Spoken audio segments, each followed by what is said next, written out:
Kita ke sorotan lainnya. Lebih dari 100 TKI ilegal dideportasi dari Malaysia melalui Pelabuhan Nusantara Kota Parepare.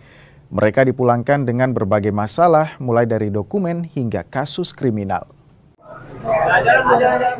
Dengan menggunakan kapal Prince Soya, sekitar 168 pekerja migran Indonesia ilegal ini tiba di Pelabuhan Nusantara Kota Parepare, Sulawesi Selatan.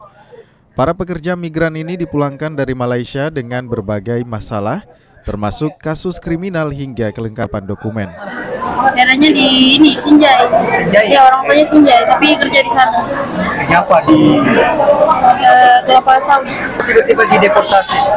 Sebab pasportnya overstay di sana. Para pekerja migran ini umumnya bekerja sebagai karyawan di perusahaan perkebunan sawit. Ini yang dipulangkan ada 168 orang. Ini pada asalnya dari mana-mana? Ini kalau sesuai data yang kami peroleh ini, dari luar Sulawesi Selatan ini sebanyak 73 orang. Ya, kemudian Sulawesi Barat ada 11 orang. Sulawesi Selatan itu sisanya Sulawesi Selatan. Seluruh biaya pemulangan ditanggung oleh pemerintah, terkecuali jika ada keluarganya datang menjemput, kita bisa memberikan kebebasan kepada keluarga untuk menjemput. Nah, tapi kalau mereka tidak punya biaya, pemerintah akan menanggung semua biaya pemulangannya. Para pekerja migran ini nekat merantau karena kebutuhan ekonomi.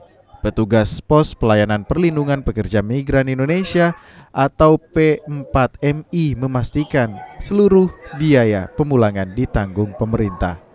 Sudin Samsudin, Kompas TV Parepare, Sulawesi Selatan.